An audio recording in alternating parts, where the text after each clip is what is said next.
Hello, and welcome to the video lecture associated with the SQL, the writing of the SQL associated with the join notation. In this case, it's the inner join, since the overall umbrella of this is equi-joins, the way we do an equi-join using the cross product you saw in a different video. That is inefficient. The reason that that's inefficient is because the database is going to bring both tables into memory and have no criteria of how to put them together. So get our 58 records with our 14 records, and we get 812 records.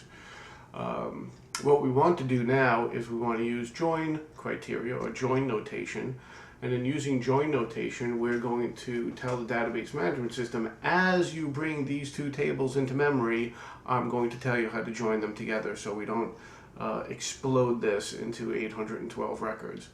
So it starts off very similarly. I'm going to select the customer name. If it might, whoa, got that out. So select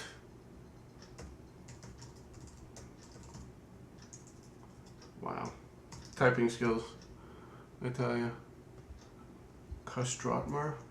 Oh my goodness.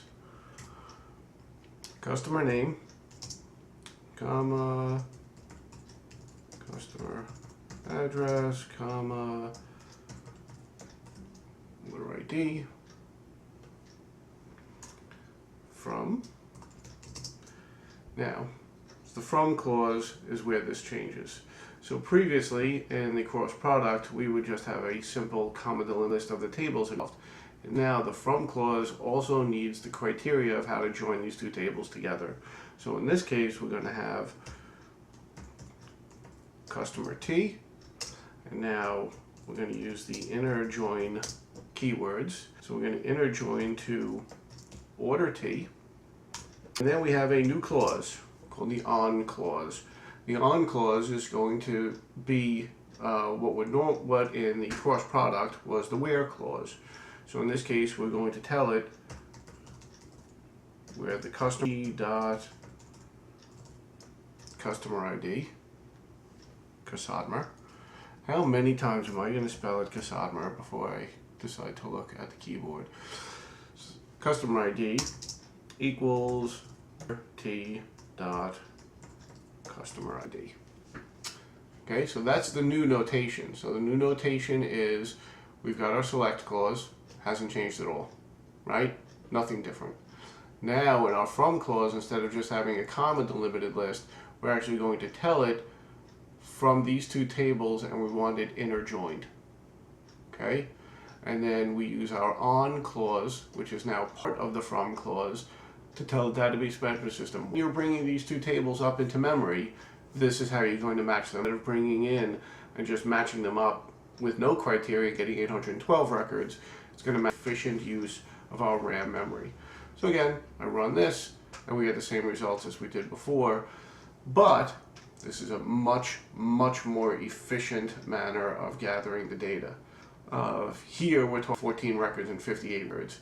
In a real production system, we would have hundreds and thousands of order records. God willing, we do. You know, running a business, hopefully we do have hundreds of thousands of order records, and preferably more 14 customer records. Hopefully we have a whole lot more than that. So as this scales, the difference in performance between the cross product and the join notation is dramatic. And of course that's arguable.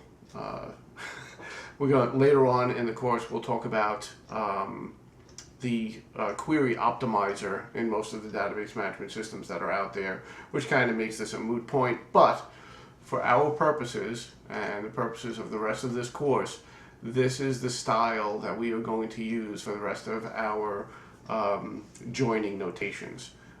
Simply there because you will find it that still use it.